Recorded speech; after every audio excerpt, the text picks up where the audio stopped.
Republic day వేడుకలపై ఉగ్రవాదులు కన్నేశారా? దేశంలోని metro నగరాలతో పాటు దక్షిణాది రాష్ట్రాల్లో దాడులకు కూడా కుట్రలు పన్నుతున్నారా? ఇంటెలిజెన్స్ హెచ్చరికలతో పోలీసులు అప్రమత్తమయ్యారు. ప్రధాన నగరాల్లో భద్రతను కట్టుదిట్టం చేస్తున్నారు.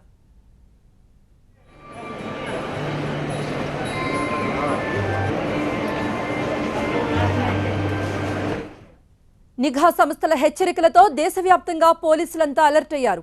వివిధ రాష్ట్రాల పోలీసులు సమన్వయంతో ఏకకాలంలో సెర్చ్ ఆపరేషన్ చేపట్టారు. హైదరాబాద్, ఢిల్లీ, బెంగళూరు, ముంబై సహా మొత్తం 39 ప్రాంతాల్లో నిఘా పెంచారు. ఇప్పటికే హైదరాబాద్కు చెందిన సయ్యద్ జకీర్ను అరెస్ట్ చేసిన సిట్ అతని నుండి పలు ఆసక్తికర విషయాలు రాబట్టింది. ఢిల్లీ సహా దేశవ్యాప్తంగా హై అలర్ట్ ప్రకటించారు పోలీసులు. 3 ఉగ్రవాదులు ఢిల్లీలో ప్రవేశించినట్టుగా అనుమానిస్తున్నారు.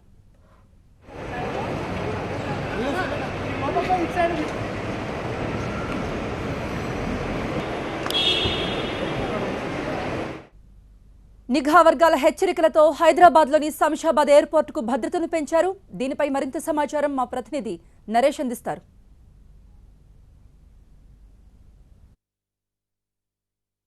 రిపబ్లిక్ డే సందర్భంగా ఐబీ హెచ్చరికల నేపథ్యంలో దేశంలోని అన్ని ఎయిర్పోర్ట్లో కూడా హై అలర్ట్ ప్రకటించారు. ఇటు శంషాబాద్ ఎయిర్పోర్ట్లో కూడా రెడ్ అలర్ట్ ప్రకటించారు. ముఖ్యంగా ప్రయాణికులను సెక్యూరిటీ సిబ్బంది తనిఖీ చేసిన తర్వాతే లోపలికి అనుమతిస్తున్నారు. సాధారణ రోజుల్లో అయితే మాత్రం చెక్ ఇన్ కావాలంటే 1 గంట ముందు వస్తుగా సరిపోతుంది. అయితే రిపబ్లిక్ డే నేపథ్యంలో రెడ్ అలర్ట్ ఉన్న నేపథ్యంలో దాదాపు 2 గంటల ముందుగానే వచ్చిన తర్వాతనే వాళ్ళని చెక్ ఇన్ చేయించుకోవాలని చెప్పేసి కూడా అధికారులు స్పష్టం చేస్తున్న పరిస్థితుల్లో ఎయిర్పోర్ట్లో కొంత రద్దీ పెరిగిందనే చెప్పుకోవాలి. మరోవైపు ఉగ్రవాద హెచ్చరికల నేపథ్యంలో కూడా ఇటు ఎయిర్పోర్ట్ మొత్తాన్ని కూడా పోలీసులు క్షుణ్ణంగా తనిఖీలు చేస్తున్నారు. అదేవిధంగా కట్టుదిట్టమైన భద్రతా ఏర్పాట్లు చేశారనే చెప్పుకోవాలా.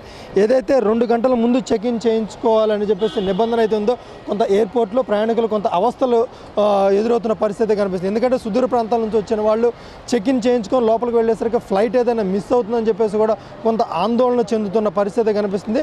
సాధారణ రోజుల్లో గంట ముందుగా వస్తేనే చెక్ ఇన్ అయిపోయి లోపలికి వెళ్తారు. కానీ రిపబ్లిక్ డే నేపథ్యంలో ఏంటంటే 2 గంటల ముందుగా వచ్చి చెక్ ఇన్ చేయించుకోవాలి కాబట్టి కొంత ఇబ్బందులు అయితే మాత్రం ప్రయాణికులు ఎదుర్కొన్న పరిస్థితి కనిపిస్తుంది. ఏదైనప్పుడు మాత్రం రిపబ్లిక్ డే సందర్భంగా అన్ని ఎయిర్పోర్ట్లో భాగంగానే ఇటు శంషాబాద్ ఎయిర్పోర్ట్లో కూడా కట్టుదిట్టమైన భద్రతా ఏర్పాట్లు చేశారు. ప్రతి ప్రయాణికులను కూడా క్షుణ్ణంగా తనిఖీ చేసిన తర్వాతనే లోపలికి అనుమతిస్తున్నారు. కెమెరా పర్సన్ విశ్వరూప్తో నరేష్, TV9 హైదరాబాద్.